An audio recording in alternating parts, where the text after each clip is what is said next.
லூக்காவின் சுவிசேஷம் அதனுடைய 15வது அதிகாரம் 11 முதல் 32 வரையுள்ள வசனங்களை நீங்கள் வீட்டுக்கு கடந்து நீங்கள் விலாவரியாக வாசிக்க முடியாது நான் கேட்டுக்கொள்கிறேன். Book of gospel of Luke chapter 15 verse 11 to 32. அதில் நீங்கள் வாசிக்கும்போது சுருக்கமாய் சொல்லுகிறேன். இந்த அதிகாரத்தை வாசிக்கும் பொழுது இயேசுவானவர் 3 ஊமைகளை சொல்லுகிறார். எதற்காக சொல்லுகிறார் என்று சொன்னால், மனம் திரும்புகிற பாவிகள் வரும் பொழுது எவ்வளவாய் பரலோகம் ஆனந்தம் அடைகிறது, தூதர்கள் ஆனந்தம் அடைகிறார்கள், பிதாவான தேவன் ஆனந்தம் அடைகிறார் என்று சொல்லி விலாவரியாக விளக்கும்படியாக 3 ஊமைகளை சொல்லுகிறார். முதலாவதாக, ஒரு 100 ஆடுகள் இருக்கிற ஒருவரிடத்திலிருந்து ஒரு ஆடு காணாமல் போய்விடுகிறது. அவன் அதை போய் தேடி கண்டுபிடித்து திருப்பி கொண்டு வந்து அந்த உற்றார்கள், உறவினர்கள், நண்பர்கள் எல்லோருடன் சேர்ந்து இணைந்து அதை கொண்டாடுகிறதை அங்கு பார்க்கலாம். அதே போல ஒரு பாவியானவன் திரும்பி வந்தால் பரலோகம் சந்தோஷம் அடையும் என்று சொல்லி, அதுபோல 10 வெள்ளிக்காசுடைய ஒரு ஸ்திரீயானவள் 1 வெள்ளிக்காசை தொலைத்து விடுகிறார்கள். ஆனால் அவர்களை தேடி கண்டுபிடித்து வீட்டை எல்லாம் சுத்திகரித்து கடைசியாக கண்டுபிடித்த பொழுது மிகவும் ஆனந்தம் அடைந்து அதையும் கொண்டாடுகிறதாய் பார்க்கிறோம். ஆனால் இந்த 11 32 வரையுள்ள வசனங்களை நாம் வாசிக்கும் பொழுது 2 மகன்கள் இருக்கிற ஒரு தகப்பனை குறித்து இயேசுவானவர் சொல்லுகிறார். 2 மகன்கள், மூத்த மகன், இளைய மகன்.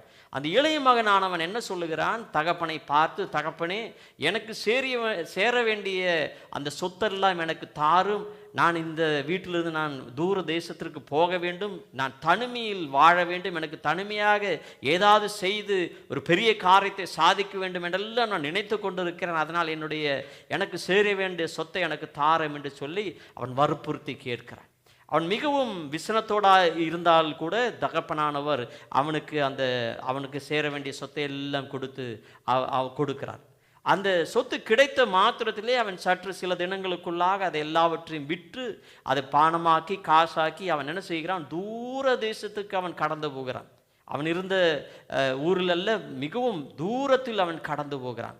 தன்னுடைய தகப்பனிலிருந்து விலகி போகிறான், தன்னுடைய சமூகத்திலிருந்து விலகி போகிறான், தன்னுடைய உற்றார்கள், உறவினர்கள் எல்லாரையும் விட்டு அவன் தூர தேசத்துக்கு அவன் கடந்து போகிறான். அந்த தூர தேசத்துக்கு அவன் கடந்து போய் அவன் என்ன பண்ணுகிறான்?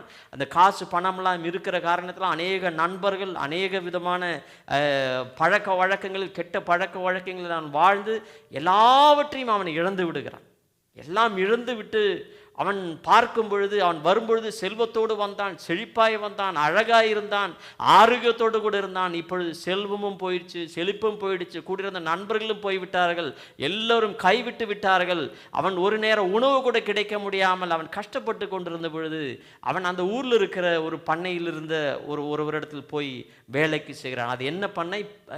பன்றிகளை வளர்த்துகிறதான ஒரு பண்ணை. அந்த பன்றி வளர்த்துகிற அந்த பண்ணையில் அவன் வேலை செய்கிறது, எப்படியாவது வாழ்ந்து விடலாம், நான் என்னுடைய பசியை ஆற்ற வேண்டுமே என்று சொல்லி அவன் அந்த இடத்தில் அவன் போய் வேலைக்கு சேர்கிறான்.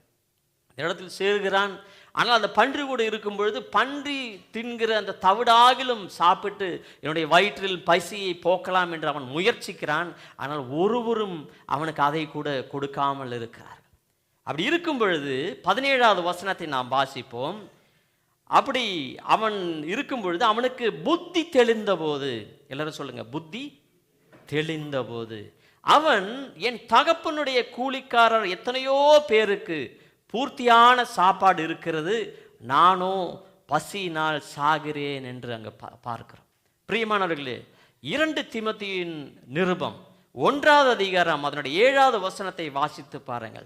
எனக்கும் உங்களுக்கும் தரப்பட்டிருக்கிற ஆவியானவர் அது பலவீனத்தின் ஆவி அல்ல, பயத்தின் ஆவி அல்ல, மாறாக அது பலமும் அன்பும் தெளிந்த புத்தியுமுள்ள ஆவி என்று சொல்லப்படுகிறது.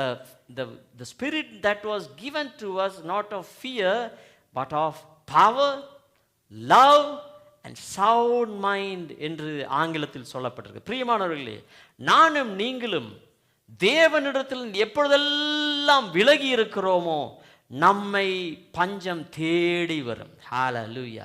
நாம் எப்பொழுதெல்லாம் தேவனை விட்டு விலகி அவரிடத்திலிருந்து நாம் செல்வத்தோடு கூட இருந்திருப்போம், ஆசீர்வாதத்தோடு கூட தான் இருந்திருப்போம். ஆனால் எப்பொழுது நாம் அவரிடத்திலிருந்து விலகி இருக்கிறோமோ நிச்சயமாக நம்முடைய வாழ்க்கையில் குறைவு கடந்து வரும். பிரியமானவர்களே, இயேசுவானவர் இருக்கிற இடத்தில் இருக்கும் பொழுது, தேவனானவர் இருக்கிற இடத்தில் நாம் இருக்கும் பொழுது, அவரோடு கூட இணைந்து இருக்கும் பொழுது, நம்முடைய வாழ்வில் ஒரு குறைவும் இல்லாதபடிக்கு அவர் நம்மை பார்த்து கொள்வார். அதுதான் முதலாவதான காரியம். பிரியமானவர்களே, நானும் நீங்களும் ஒரு தீர்மானத்தை எடுக்க வேண்டும். தேவன் இல்லாமல் எனக்கு ஒன்றும் வேண்டாம், இயேசு இல்லாமல் எனக்கு ஒன்றும் வேண்டாம், அவருடைய சமூகம் இல்லாமல் எனக்கு ஒன்றும் வேண்டாம். பட்டணத்தில் இருக்கிற அநேக காரியங்கள் நம்மை இழுக்கும், உலகத்தில் இருக்கிற அநேக காரியங்கள் நம்மை இழுக்கும். நம்முடைய வாழ்க்கையிலிருந்து, நம்முடைய நன்மையான காரியங்களிலிருந்து நம்மை விலக்கி விடும்படியாக, நம்முடைய ஆசீர்வாதங்களை அது களவாடி போடும்படியாக கர்த்தர் நிச்சயமாக அதை தடுத்து நிறுத்த வேண்டும் என்று சொன்னால், நானும் நீங்களும் கர்த்தரோடு கூட இணைந்து இருக்க வேண்டும். ஹல்லேலூயா. எல்லாரும் சொல்லுங்க, நான் கர்த்தரோடு கூட இணைந்து இருப்பேன். ஹல்லேலூயா. யோவான் 10:10 சொல்லுகிறது, திருடன் திருடவும் கொல்லவும் அழிக்கவே வருவான் என்று வேற ஒன்றுக்கும் அவன் வரான்.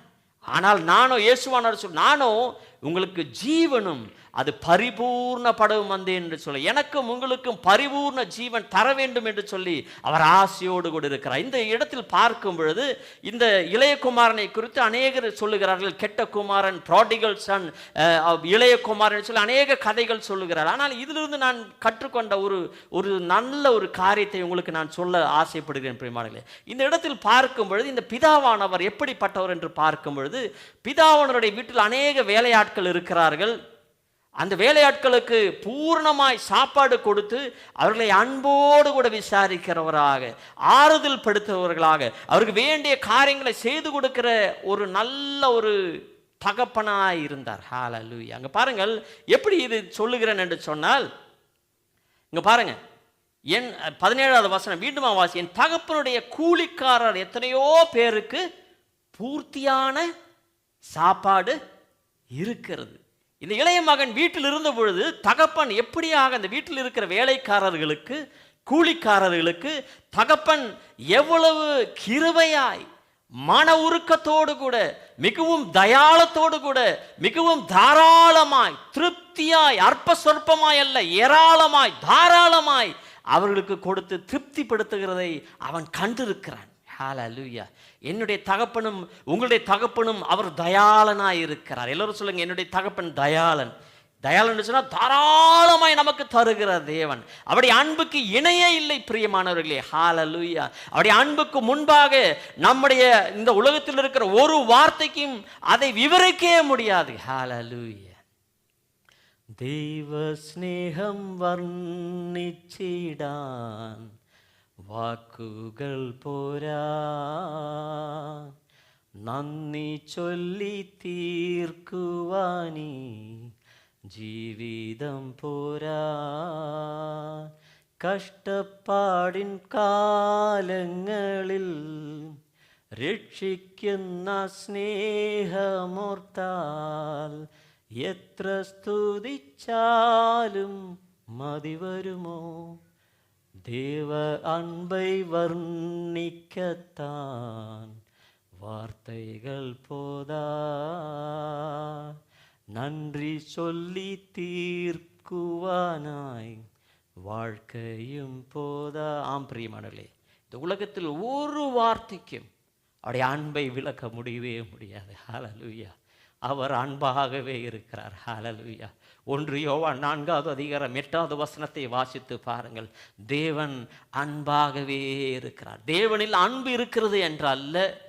It didn't say God is having love, God is love. Hallelujah. எல்லாரும் சொல்லுங்க, God is love. தேவன் அன்பாகவே இருக்கிறார். ஹல்லேலூயா. 1 யோவான் 4வது அதிகாரம் 16வது வசனம் அப்படியாகத்தான் சொல்லுகிறது. தேவன் அன்பாகவே இருக்கிறார்.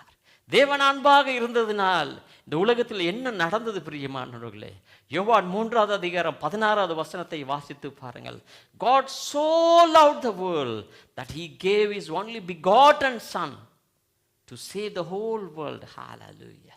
இந்த உலகத்தை முழுவதுமாய் ரட்சிக்கும்படியாக, முழுவதுமாய் மீட்கும்படியாக தான் அனுப்புகிற அந்த தேவ குமாரனை, ஒரே பேரான குமாரனை விசுவாசிக்கிற எவனோ அவன் அழியாதபடிக்கு ரட்சிக்கும்படியாக இந்த உலகத்தை அவர் அன்பு கூர்ந்தார் என்று சொல்லப்பட்டிருக்கிறது.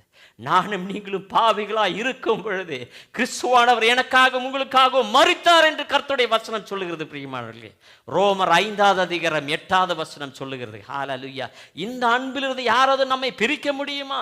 ரோமர் 8வது அதிகாரம் 36வது வசனம், 38, 39வது வாசித்து பாருங்கள். ஒருவரும், இந்த உலகத்தில் இருக்கிற காண்கிற ஒருவரும் நம்மை அந்த அன்பிலிருந்து பிரிக்க முடியாது. நாம் காணாத ஆவிக்குரிய இடங்களில் இருக்கிற ஒரு பிசாசும் பூதமும் ஒன்றும் நம்மை பிரிக்க முடியாது. பிரியமானவர்களே, அவருடைய அன்பிலிருந்து நம்முடைய நிர்வாணம் பிரிக்க முடியாது, பசி பிரிக்க முடியாது, மரணம் பிரிக்க முடியாது, துக்கம் பிரிக்க முடியாது. அவருடைய அன்பு அவ்வளவு வல்லமையுள்ள அன்பு. ஹல்லேலூயா. Thank you Lord. அவர் அநாதி சிநேகத்தால் நம்மை நேசித்திருக்கிறார். He has loved us with everlasting love. அப்படின்றால் அந்த அன்புக்கு முடிவே இல்லை. His love is unconditional. Hallelujah.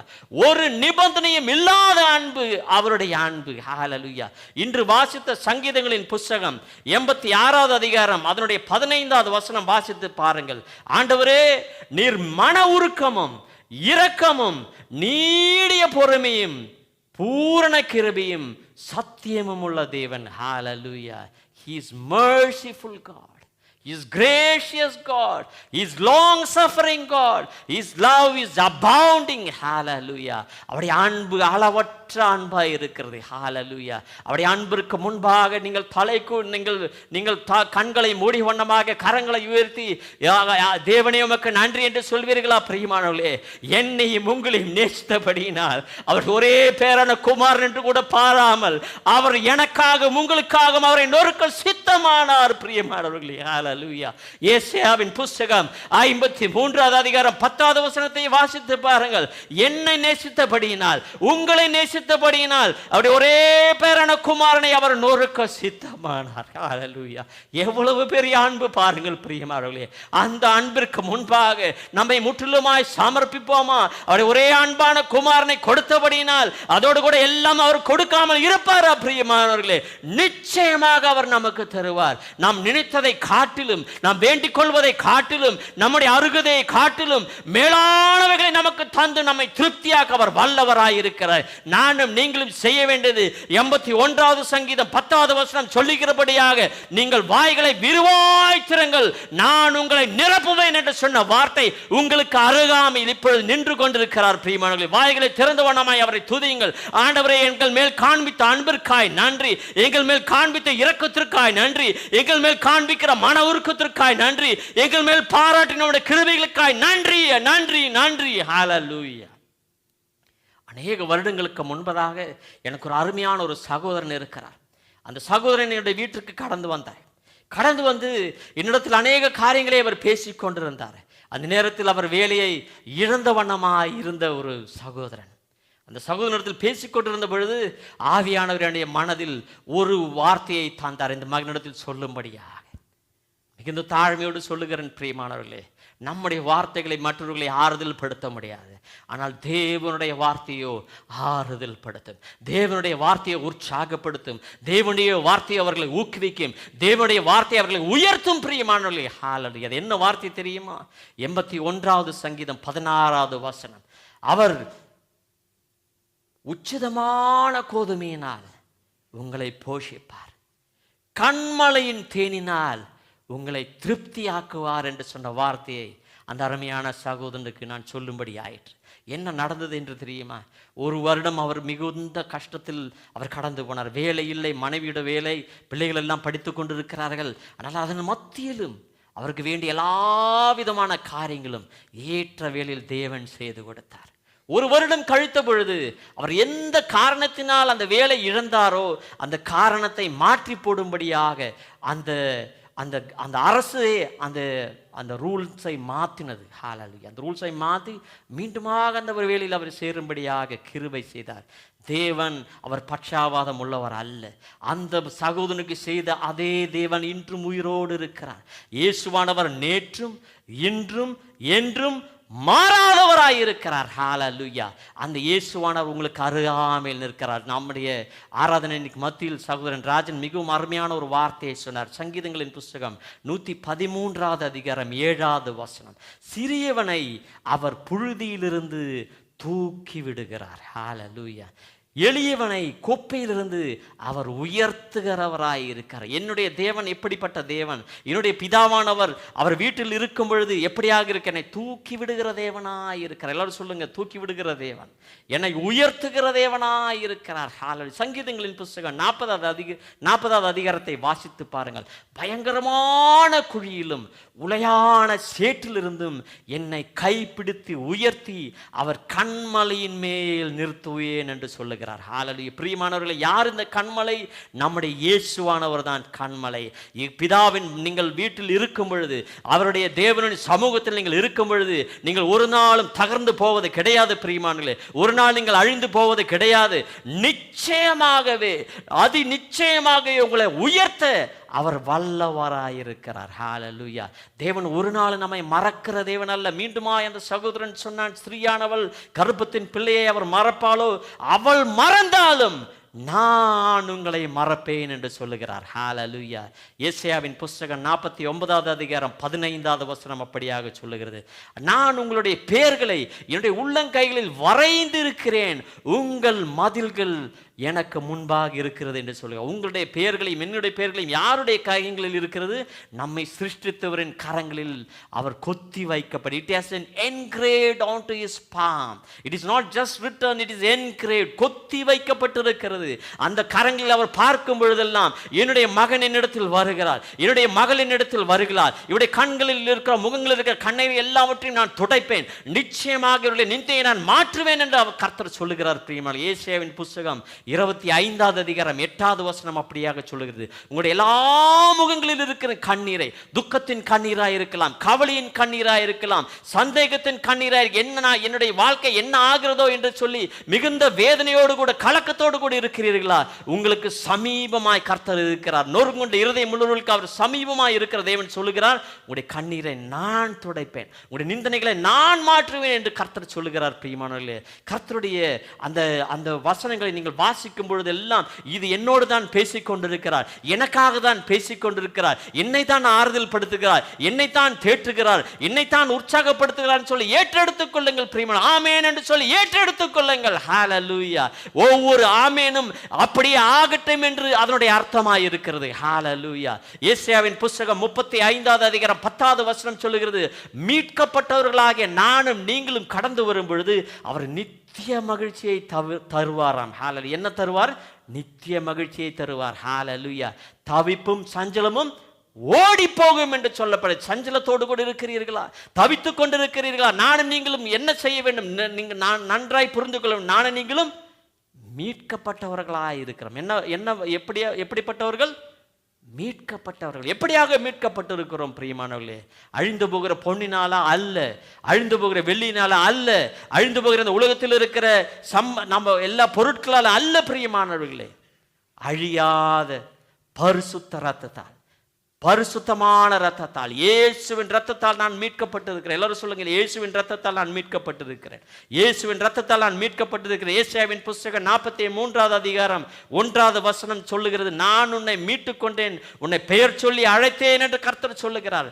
எதற்காக மீட்டுக் கொள்ளுகிறாராம்? அதை தொடர்ந்து வாசித்தீர்கள். 2வது வசனம், நீங்கள் தண்ணீர்களின் வழியாக போகும் பொழுது நான் கூடவே இருப்பேன் என்று சொல்லுகிறார்.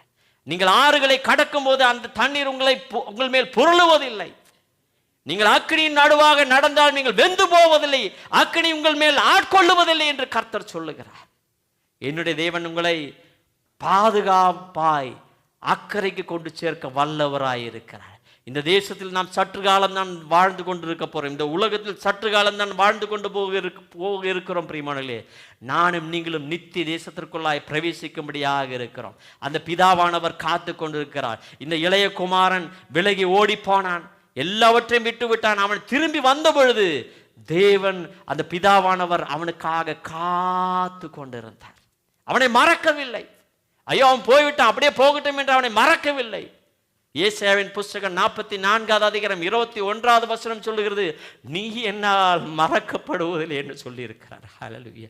தாயின் தகப்பனும் ஒருவேளை உங்களை மறக்கலாம், தாயின் தகப்பனும் உங்களை ஒருவேளை தள்ளிவிடலாம், உதறிவிடலாம், ஆனால் உங்களை நான் சேர்த்து கொள்ளுவேன் என்று கர்த்தர் சொல்லுகிறார். ஏசாயாவின் சங்கீதங்களின் புஸ்தகம் 27வது அதிகாரம் 10வது வசனம். ஹல்லேலூயா. தாயின் தகப்பனும் உங்களை கைவிட்டாலும் நான் உங்களை சேர்த்துக் கொள்வேன். ஒரு ஆமேன்னு சொல்லுவீர்களா பிரியமானவர்களே? இயேசுவானவர் நல்லவராயிருக்கிறார், அவர் வல்லவராயிருக்கிறார், அவர் போதுமானவராயிருக்கிறார், அவர் நமக்கு நேசகுமாரனாயிருக்கிறார், நமக்கு நேசரானவர், நம்முடைய ஆத்தும நேசர் நம்முடைய இயேசுவானவர். ஹல்லேலூயா. நம்முடைய ஆத்மா எவ்வளவு விலையேறப்பட்டது என்று உங்களுக்கு தெரியுமா பிரியமானவர்களே? இந்த உலகத்தில் இருக்கிற எல்லா சொத்துக்களும் கொண்டு வந்தாலும், எல்லா முத்து வெள்ளி பொண்ணு எல்லாம் கொண்டு வந்தாலும், இந்த உலகம் முழுவதையும் நாம் சம்பாதித்து கொண்டாலும் நம்முடைய ஆத்மாவை ரட்சிக்க முடியாது. ஆனால் நம்முடைய ஆத்மாவை ரட்சிக்கும்படியாக இயேசுவானவர் எல்லாவற்றுக்கும் மேலானவர், எல்லாவற்றுக்கும் சிறந்தவர், எல்லாவற்றுக்கும் மேலான நாமத்தை உடையவர், எனக்காகவும் உங்களுக்காகவும் இந்த பூமியில் மனிதாவதாரம் எடுத்து வந்தார். நான் கடந்து போக வேண்டிய அந்த பாவத்தின் தண்டனைகளை அவர் ஏற்றுக்கொண்டார். நான் அடிக்க வேண்டிய இடத்தில் அவர் அடிக்கப்பட்டார். என்னுடைய ஆக்கினியின் காரணமாக, என்னுடைய அக்கிரமத்தின் காரணமாக அவர் நொறுக்கப்பட்டார், அடிக்கப்பட்டார். பிரியமானவர்களே, கரங்களை உயர்த்தி ஒண்ணமா இயேசுவுக்கு நன்றி சொல்லுவீர்களா? நானும் நீங்களும் கடந்து போக வேண்டிய தண்டனைகள் எல்லாவற்றையும் அவர் ஏற்றுக்கொண்ட எவ்வளவு மேலான அன்பு! சற்று யோசித்து பாருங்கள் பிரியமானவர்களே. இந்த உலகத்தில் யாராவது அப்படி செய்திருக்கிறார்களா?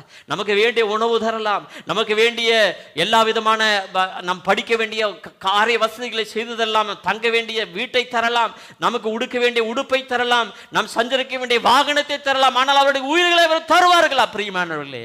ஆனால் என்னுடைய நேசர், நம்முடைய நேசர் அவருடைய ஜீவனே தந்தார் பிரியமானவர்களே. அவருடைய பரிசுத்த ரத்தம் எனக்காகவும் உங்களுக்காகவும் சிந்தி தந்தார். ஹல்லேலூயா. கரங்களை உயர்த்தி வண்ணமாய் இயேசுவே உம்முடைய ரத்தத்திற்காய் நன்றி என்று சொல்லுங்கள். இயேசுவே உம்முடைய ரத்தத்திற்காய் நன்றி என்று சொல்லுங்கள். இயேசுவே உம்முடைய ரத்தத்திற்காய் நன்றி என்று சொல்லுங்கள். ஹல்லேலூயா. இந்த அருமையான மகன், இளைய மகன் வீட்டுக்கு கடந்து வந்த பொழுது, தூரத்திலிருந்து வரும் பொழுதே கண்டு மனதுருகி ஓடி போய் அவனை கட்டி அடைத்து இந்த பிதாவானவர் முத்தமிடுகிறார். முத்தமிட்டு வீட்டுக்கு வந்த பொழுது அவர் நல்ல ஒரு வஸ்திரத்தை கொடுக்கிறார், கைகளில் போடும்படியாக மோதிரத்தை கொடுக்கிறார், பாதத்தில் அணியும்படியாக ஒரு புதிய ஒரு காலணியை கொடுக்கிறார். பத்தாவதற்கு ஒரு கொழுத்த கன்றை அடித்து கொன்று விருந்து பண்ண அவர் சொல்லுகிறார். அந்த கொழுத்த கன்று தான் நம்முடைய இயேசு கிறிஸ்து.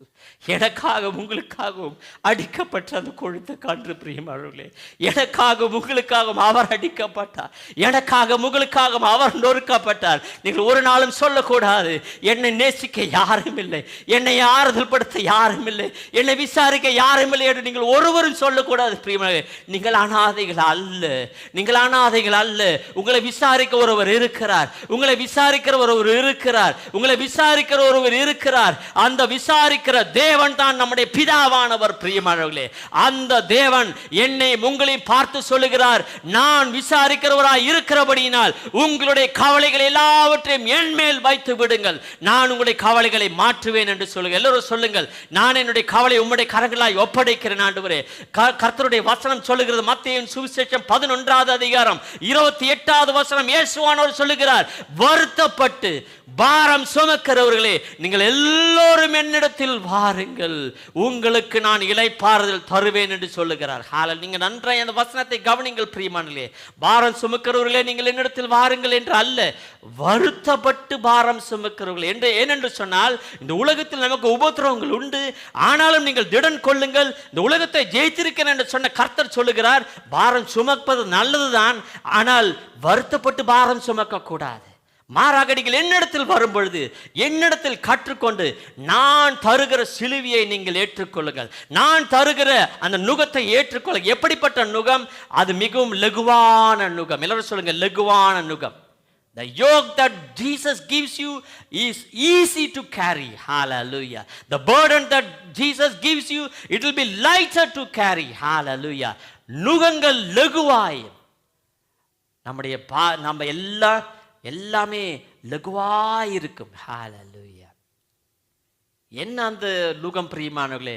அவர் தருகிற கற்பனைகள், அவர் தருகிற அறிவுரைகள், அவர் தருகிற ஜீவனுள்ள வார்த்தைகள் தான் அந்த நுகம். அந்த நுகங்களை நாம் ஏற்றெடுத்து கொள்ளும் பொழுது நாம் நடக்க வேண்டிய வழியில் நாம் தனிமையில் அல்ல, நம்மோடு கூட வலது பக்கமாக நம்முடைய இயேசுவானவர் கூடவே அவர் வருவார். எத்தனை பேருக்கு தெரியும் நுகம்? 2 காளைகளுக்கு கழுத்தின் மேலாக வைத்து அந்த வாகனத்தை இழுத்து செல்லும்படியாக செல்வார். நான் நுகத்தை இப்படி வைக்கும் பொழுது அந்த நுகத்தின் மறுபக்கம் இயேசு தாங்கி கொண்டிருக்கிறார். எல்லாரும் சொல்லுங்க, இயேசு என்னோடு கூட இருக்கிறார், இயேசு என்னோடு கூட நடக்கிறார். இயேசு எங்கிருந்தாலும் நாம் இயேசு போகிற இடங்களில் எல்லாம் நாம் போகும் பொழுது அவர் நம்மோடு கூட இருப்பார். You are not alone my dear ones, you are not alone. கர்த்தருடைய வசனம் மிகவும் தெல்ல தெளிவாக சொல்லப்பட்டிருக்கிறது. யோவான் 14வது அதிகாரம் 18வது வசனம், நான் உங்களை அனாதைகளாய் விடேன், நான் உங்களிடத்தில் வருவேன் என்று சொன்ன வார்த்தை எனக்கும் உங்களுக்கும் உகந்த வார்த்தை. பிரியமானவர்களே, எனக்கும் உங்களுக்கும் வேண்டிய வார்த்தை. நீங்கள் சொல்லுங்கள், நான் அனாதை அல்ல.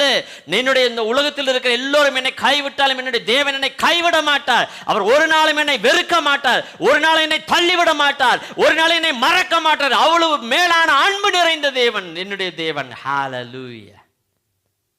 நம்முடைய தேவன் மேலான தேவனாய் இருக்கிறார். ஹல்லேலூயா. உன்னதமானவரின்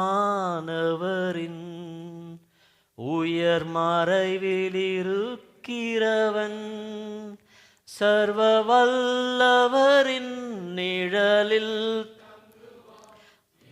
பரமசிலாக்கியமே, சர்வ வல்லவரின் நிழலில் தங்குவார், இது பரமசிலாக்கியமே. அவர் சேட்டையின் கீழ் ஹல்லேலூயா தம் சிறகுகளால் மூடுவார். Thank you Lord. தம் சிறகுகளால் மூடுவார். நம்முடைய தேவன் உன்னதமானவர். எல்யோன், எல்லாவற்றுக்கும் மேலானவர். ஹல்லேலூயா. என்னுடைய தேவன் சர்வ வல்லவர். Is almighty. ஹல்லேலூயா. எல்லா வல்லமைக்கும் மேலான வல்லமை உடையவர். சொல்லுங்க, என்னுடைய தேவன் உன்னதமானவர், என்னுடைய தேவன் சர்வ வல்லவர். ஹல்லேலூயா.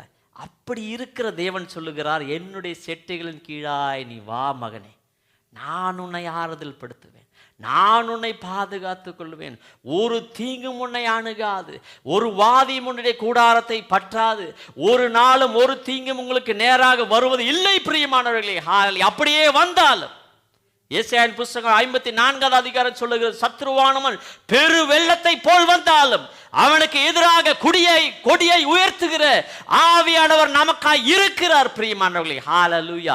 He will lift the standards. Hallelujah. Even the enemy can come as flood against us. Hallelujah. But the Holy Spirit will lift the standard. Hallelujah. சத்ருவானவன் நம்மை அழிக்க வேண்டும் என்று சொல்லி அவன்கள் ஒன்று கூடி கடந்து வரலாம். ஆனால் இயேசுவானவர் நம்மோடு கூட இருக்கிறபடினால் அவன் 7 வழியாய் ஓடி போகத்தக்கதாக அவர் விரட்டி விடுவார். ஹல்லேலூயா. யுத்தம் கர்த்தருடையது. சொல்லுங்க, யுத்தம் கர்த்தருடையது, ஜெயமோ நம்முடையது. நானும் நீங்களும் செய்ய வேண்டியது என்ன? யுத்தத்தை ஜெயித்த இயேசுவோடு கூட இணைந்து நிற்க வேண்டும். ஹல்லேலூயா. உலகத்தோரோடு கூட அல்ல, உலகத்தின் பலத்தோடு அல்ல, என்னுடைய பலத்தினால் அல்ல, என்னுடைய பராக்கிரமத்தினால் அல்ல, ஆவியானவரால் எல்லாம் கூடும் என்று கர்த்தருடைய வசனம் சொல்லுகிறது. மன்னிக்கவும். ஹல்லேலூயா. ஆவியானவருடைய அபிஷேகத்தால் எல்லாம் கூடும். ஹல்லேலூயா. அபிஷேகத்தின் நிறைவு எங்குண்டோ அங்கு நுகங்கள் தகர்ந்து போகும். பிரியமானவர்களே, அபிஷேகம் எங்குண்டோ அங்கு விடுதலை உண்டு, அபிஷேகம் எங்குண்டோ அங்கு வல்லமை உண்டு, அபிஷேகம் எங்குண்டோ கர்த்தருடைய கிருபை அங்கு உண்டு. பிரியமானவர்களே, ஹல்லேலூயா. தர்மியான மகன் சொல்லுகிறான், என்னுடைய தகப்பன் வீட்டில் அநேக கூலிக்காரர்கள் திருப்தியா இருக்கிறார்கள், நான் இங்கு சாகும்படியாக கிடந்து கொண்டிருக்கிறேன், நான் கடந்து போகிறேன் என்று சொல்லி அவன் சொல்லுகிறான். என்ன சொல்லுகிறான் என்று பாருங்கள். 18வது வசனம், நான் எழுந்து என் தகப்பனிடத்திற்கு போய், தகப்பனே, பரத்திற்கு விரோதமாகவும் உமக்கு முன்பாகவும் பாவம் செய்தேன், இனிமேல் உம்முடைய குமாரன் என்று சொல்லப்படுவதற்கு நான் பாத்திரன் அல்ல, உம்முடைய கூலிக்காரர்கள் ஒருவனாக என்னை வைத்துக் கொள்ளும் என்பேன் என்று சொல்லி எழுந்து புறப்பட்டு தன் தகப்பனிடத்தில் வந்தான். அவன் தூரத்தில் வரும்போதே அவனுடைய தகப்பன் அவனை கண்டு மனதுருகி ஓடி அவன் கழுத்தை கட்டி கொண்டு அவனை முத்தம் செய்தான். குமாரன் தகப்பனை நோக்கி அந்த முதல்ல சொன்னது போல சொல்றான், உங்களுக்கு எதிராக விரோதமாக, பரத்துக்கு விரோதமாக நான் பாவத்தை செய்திருக்கிறேன், இனிமேல் உன்னுடைய குமாரன் என்று சொல்லப்படுவதற்கு நான் பாத்திரன் அல்ல என்றெல்லாம் சொல்லுகிறான். அப்போ மற்ற காரியங்கள் நம்ம முதல்ல சொன்ன மாதிரி எல்லாம் சொல்கிறாரு. பாருங்க, நான் இப்போ சொன்ன இந்த இதில் நானும் நீங்களும் நம்முடைய வாழ்க்கையில் இந்த இளைய குமாரனை போல தேவனிடத்தில் விளங்கி இருந்தோம் என்று சொன்னால் குறைவுகள் ஏற்படும், பஞ்சம் வரலாம், போராட்டம் வரலாம், உபத்திரவம் வரலாம், எல்லா விதமான தீங்கு நம்மை பிடித்து கொள்ளலாம். ஆனால் இதிலிருந்து விலகி நம்முடைய வாழ்க்கையில் எப்படியாக நாம் உயர முடியும், ஆசீர்வாதமாய் நம்முடைய வாழ்க்கை எப்படி மாற்ற முடியும் என்று பார்க்கும் பொழுது இந்த இளையகுமாரன் காண்பித்த ஒரு சில காரியங்களை வைத்து தேவன் என்னிடத்தில் ஒரு காரியத்தை சொன்னார். அது உங்களிடத்தில் நான் பகிர்ந்து கொள்ளும்படியாக நான் ஆசைப்படுகிறேன். நீங்கள் என்ன சொல்கிறான் பாருங்க. அவனுக்கு புத்தி தெளிந்த போது அவன், என் தகப்பனுடைய கூலிக்கார் எத்தனையோ பேருக்கு பூர்த்தியான சாப்பாடுக்கு நானும் பசினால் சாகிறேன், நான் எழுந்து, எல்லாரும் சொல்லுங்க, நான் எழுந்து. அப்போ நானும் நீங்களும் தேவனுடைய ஆவியானவர் சில காரியங்களை நமக்கு உணர்த்தும் பொழுது, தேவனுடைய ஆவியானவர் நம்மை சில காரியங்கள் சுட்டி காண்பிக்கும் பொழுது அதே இடத்திலே நாம் இருந்து விடக்கூடாது. You and I have to rise up from that place. Hallelujah. ஏசாயாவின் புஸ்தகம் 60வது அதிகாரம் அதனுடைய 1வது வசனம், எழும்பி பிரகாசி, வெளிச்சம் உன்மேல் உதித்தது, தேவனுடைய மகிமை உன்மேல் உதித்தது என்று சொல்லப்பட்டிருக்கு. என்னிலும் உங்களிலும் வெளிச்சம் தரும்படியாக, என்னையும் உங்களையும் உயர்த்தும்படியாக தேவன் மகிமையாய் செயல்பட ஆசைப்படுங்க. எத்தனை பேர் ஆசைப்படுறீங்க அப்படியாக வேண்டும் என்று சொல்லி? அப்படி நானும் நீங்கள் உயர வேண்டும் என்று சொன்னால் 3 காரியத்தை நாம் அறிந்து கொள்ள வேண்டும். எத்தனை பேருக்கு ஜிபிஎஸ் என்னன்னு தெரியும்?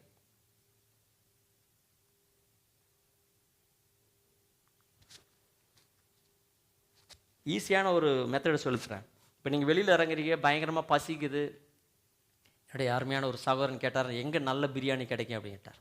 அப்போ நீங்கள் அடிக்கிறீங்கன்னு வச்சுக்கிறேன், நியரஸ்ட்டு நல்ல பிரியாணி அப்படின்னு போட்டிங்கன்னா ஒரு லொக்கேஷன் காமிக்கும் இல்லையா? அது எப்படி நீங்கள் போகிறீங்க? யாருக்கும் ஒன்றும் தெரியாத மாதிரி உக்காந்துக்கிறீங்க. இப்போ மனசெல்லாம் எப்படி சீக்கிரமாக முடிச்சா பிரியாணி சாப்பிட்லான்னு இருக்குது.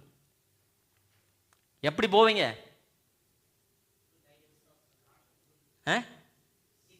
ஜிபிஎஸ். கரெக்டாக சொன்னார். இவருக்கு தான் ஃபர்ஸ்ட் ப்ரைஸ். ஜிபிஎஸ்னா குளோபல் பொசிஷனிங் சிஸ்டம், அதுதான் அதோட மீனிங், ஜிபிஎஸ். அப்போது இந்த ஜிபிஎஸ் கண்ட்ரோல் பண்ணுறது பார்த்தீங்கன்னா 4 சேட்டலைட்டு கண்ட்ரோல் பண்ணுதான். 3 சேட்டலைட்டு மேலே இருந்து நம்ம பூமியில் எங்கே இருக்கிறோம், எந்த இடத்துல இருக்கிறோம் எல்லாம் பண்ணிவிட்டு, ஒரு சேட்டலைட்டு நம்மளோட அந்த எரர்லாம் கரெக்ட் பண்ணுறதுக்காக செயல்படுதான். சரிங்களா? அப்படி இருக்கட்டும். இது யார் கண்ட்ரோல் பண்ணுறா அப்படின்னு பார்த்தீங்கன்னாக்கா டிபார்ட்மெண்ட் ஆஃப் டிஃபென்ஸ் அதுதான் கண்ட்ரோல் பண்ணுது. சரிங்களா? இப்போது அதை அப்படியே ஆவிக்குறி இதில் நான் மாற்றுறேன். ஜிபிஎஸ்னா காட்லி பொசிஷனிங் சிஸ்டம். சரிங்களா? நம்ம சரியான உயர்வுக்கு, சரியான வழிக்கு, சரியான லக்குக்கு நாம் கொண்டு போய் சேர வேண்டும் என்று சொன்னால் we have to follow GPS, godly positioning system. இப்போ அது யார் கண்ட்ரோல் பண்ணுறான்னு பார்த்தீங்கன்னாக்கா நமக்குள்ள ஒரு இன்டர்னல் ஜிபிஎஸ் இருக்குது. அது யாருன்னு கேட்டாக்கா பரிசுத்த ஆவியானவர். எல்லாம் சொல்லுங்கள், இன்டர்னல் ஜிபிஎஸ் பரிசுத்த ஆவியானவர். சொல்லு, நீங்கள் இந்த வழியாக போகாத மகனே, நீ இப்படி பேசாத, நீ இப்படியாக செய், நீ இந்த வழியாக நீ போனால் கரெக்டாக இருக்கும், இதெல்லாம் உங்களுக்கு மனசு சொல்லுதா? சொல்லியா? சில வேலையில் சொல்லு இல்லைங்களா? அதுதான் இன்டர்னல் ஜிபிஎஸ். அப்போது இந்த காட்லி பொசிஷனிங் சிஸ்டம் பார்க்கும்பொழுது முதலாவதாக அந்த ஜி என்ன சொல்லுதுன்னா, நம்முடைய பிதாவானவருடைய மகிமையை மகத்துவப்படுத்தும்படியாக, உயர்த்தும்படியாக, புகழ்த்தும்படியாக நாம் சிந்திக்கவும் பேசவும் செயல்படவும் செய்ய வேண்டும். இன்றும் ஒரு முறையாக சொல்லுகிறேன். முதலாவதாக G, you and I have to have a goal to glorify the greatness of our loving God. எல்லாரும் சொல்லுங்க, I will glorify the greatness of my loving God. அதுதான் உங்களுடைய ஃபர்ஸ்ட் கோல். அப்ப இவன் பாருங்க, இந்த மகன் என்ன செய்தான் பாருங்க. அவனுக்கு புத்தி தெளிந்த போது, அவன் என் தகப்பனுடைய கூலிக்காரர் எத்தனையோ பேருக்கு பூர்த்தியான சாப்பாடு இருக்கிறது அப்படின்னா, அவன் தகப்பனுடைய அந்த மகத்துவத்தை, என்னுடைய தகப்பன் தயாளனாய் இருக்கிறார், அவர் பெரியவராய் இருக்கிறார், மிகுந்த அன்பு நிறைந்தவராய் இருக்கிறார் என்று சொல்லி அவன் சொல்லுகிறான். அதை தொடர்ந்து அவன் செயல்படுகிறான். என்ன செயல்பட? இரண்டாவது பாருங்க, நான் எழுந்து என் தகப்பனிடத்திற்கு போவேன். அப்ப இரண்டாவது ஜி வந்து என்ன? You and I should have a goal to glorify our loving God. G. P என்னன்னா, you and I should have a prayerful repentance. எல்லாரும் சொல்லுங்க, prayerful repentance.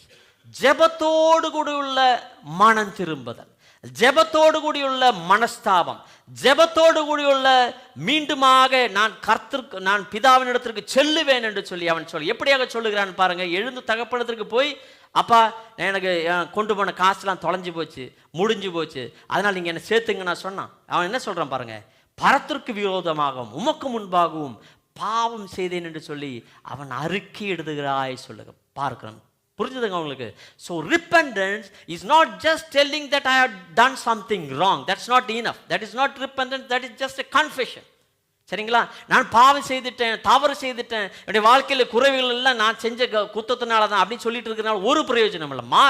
அதோடு கூட நிறுத்தாமல், நான் ஆண்டவரே, நான் மறுபடியும் உம்மிடத்தில் வருகிறேன் ஆண்டவரே, எனக்கு போதிய ஞானத்தை தாரும், போதிய ஆண்டவரே ஆலோசனையை தாரும், ஆவியானவரை என்னை நடத்தும் ஆண்டவரே, நீர் நடத்தினால் நான் ஜெயிப்பேன், நீர் நடத்தினால் நான் வெல்லுவேன், நீர் நடத்தினால் எல்லாவற்றையும் மேற்கொள்ள என்னால் முடியும் என்று சொல்லி அவரிடத்தில் நான் திரும்பி ஒரு ஆண்டவரே, என்னை முற்றிலுமாய் தாழ்த்துகிறேன் ஆண்டவரே, நீர் என்னை கழுவும், என்னை சுத்திகரியும்.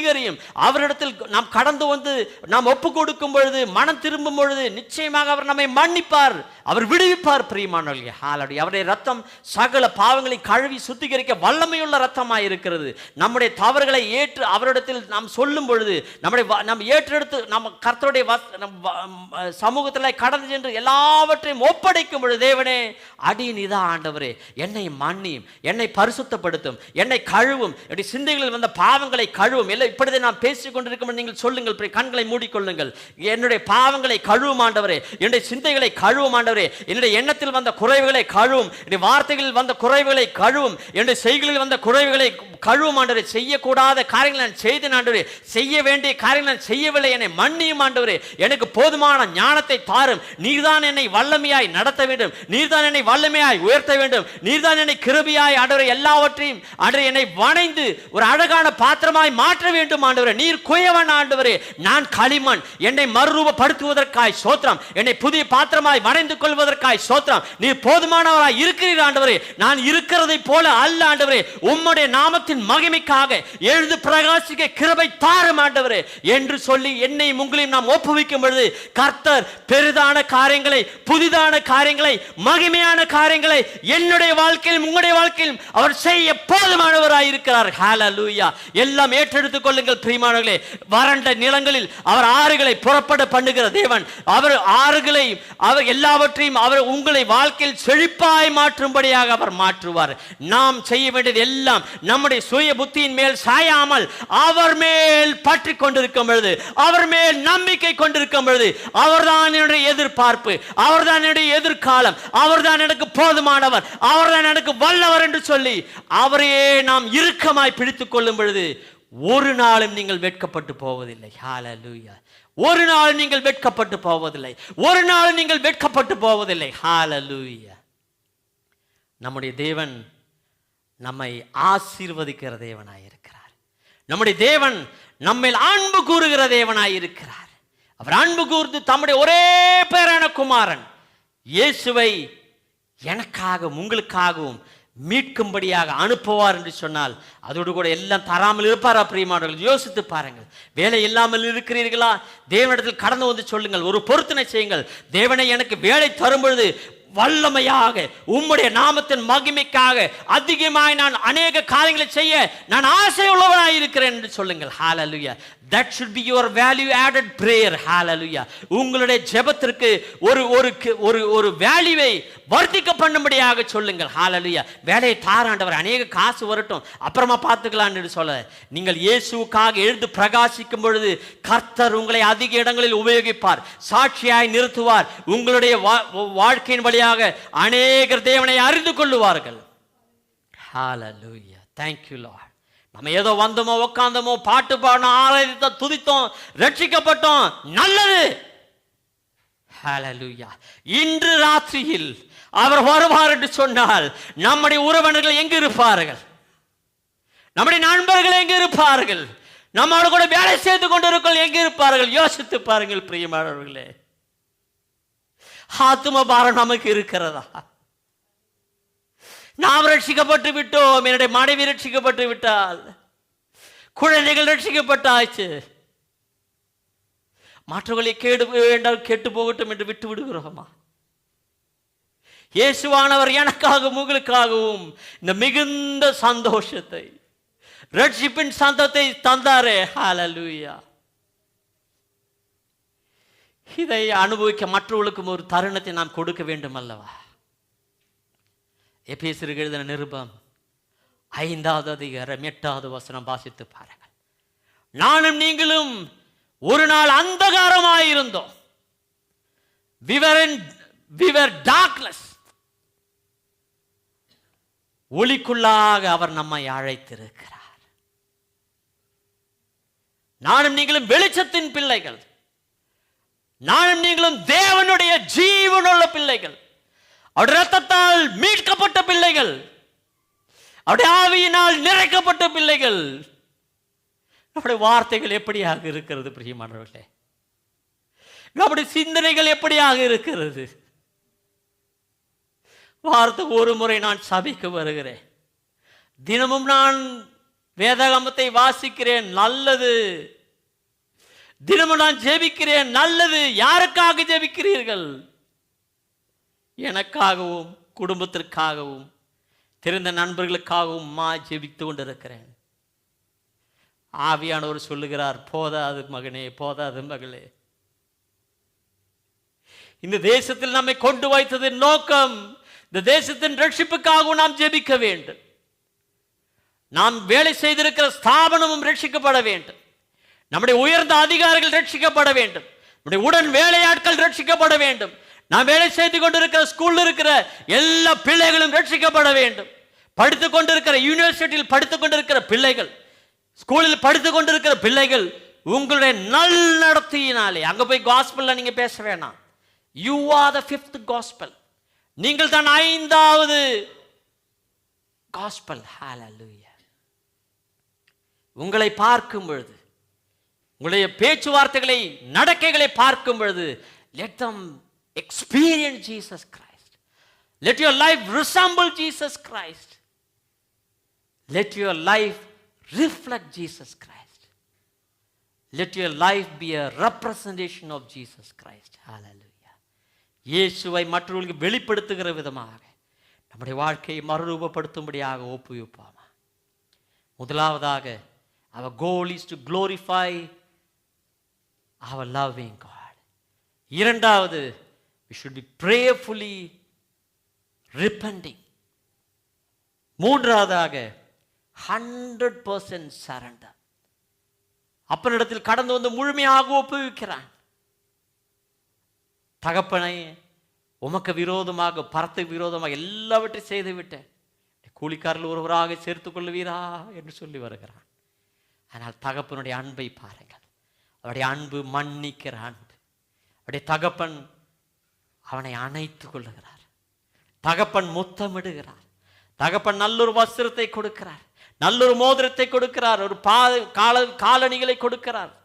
விருந்துக்காக அந்த கொழுத்த கன்றை அடித்து விருந்தெல்லாம் பண்ணி கொண்டாடுகிறார். ஹalleluya. என்னையும் உங்களையும் நேசிக்கிற தேவன் நமக்காக காத்து கொண்டிருக்கிறார். என்னையும் உங்களையும் நேசிக்கிற தேவன் என்னையும் உங்களையும் நோக்கி பார்த்து கொண்டிருக்கிறார். மகனே, நீ உலகத்திற்கு பின்னாக போய் கொண்டிருக்கிறாயா? நீ என் பக்கமாய் திரும்பி வா. போதும். இந்த உலகத்தில் இருக்கிற செல்வங்கள் உன்னை பரலோகத்தில் கொண்டு போய் சேர்க்காது. உலகத்தில் இருக்கிற பதவிகள் ஒன்றும் உங்களை பரலோகத்தில் கொண்டு போய் சேர்க்காது. உலகத்தில் இருக்கிற நண்பர்கள் யாரும் உங்களை பரலோகத்தில் கொண்டு போய் சேர்க்க முடியாது. உலகத்தில் இருக்கிற எந்த இன்ஃப்ளூயன்ஸும் உங்களை பரலோகத்தில் கொண்டு போய் சேர்க்க முடியாது. இயேசுவானவர் ஒருவர் வழியாக மட்டும்தான் நானும் நீங்களும் பிதாவின் ஸ்தானத்திற்காய் கடந்து செல்ல முடியும். அந்த காரணத்தினால்தான் இயேசுவானவரே நானே ஜீவனும் வழியும் சத்தியமாயிருக்கிறேன் சொன்னார். எப்படியாக அவர் சொன்னார்? பிதாவானவர் அன்பாய் நம்மேல் பாராட்டினபடியினால், அவர் அன்பை பாராட்டி விளங்க பண்ணும்படியாக அவருடைய பிள்ளைகளாய் நம்மை மாற்றி இருக்கிறார். 1 யோவான் 3வது அதிகாரம் 1வது வசனம் அப்படியாக சொல்லு. எல்லோரும் எழுந்து நிற்போம் பிரியமானவர்களே. அப்போ என்ன GPS பிரியமானவர்களே?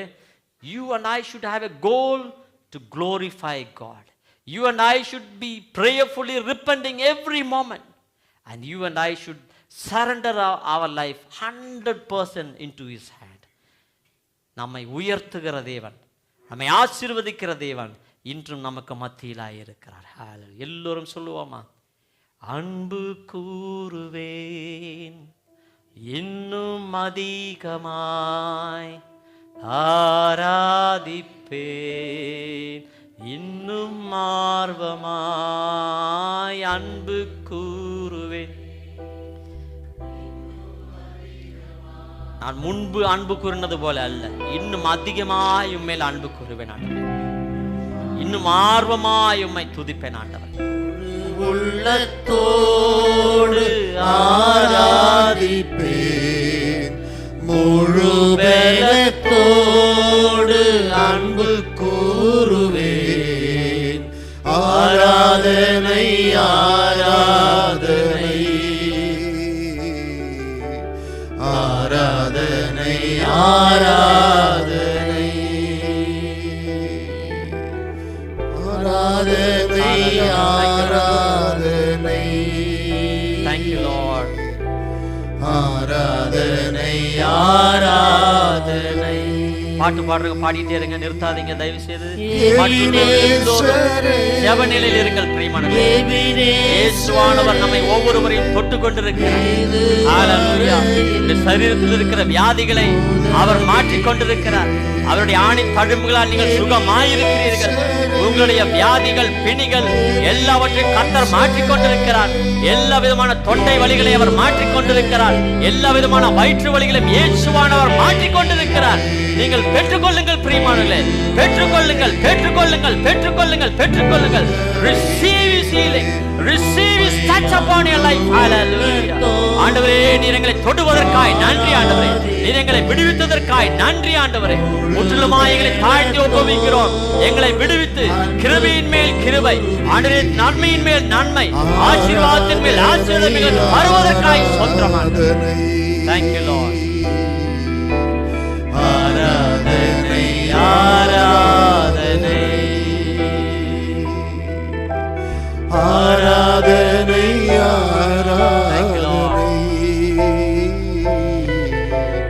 ஆராதனை ஆராதனை.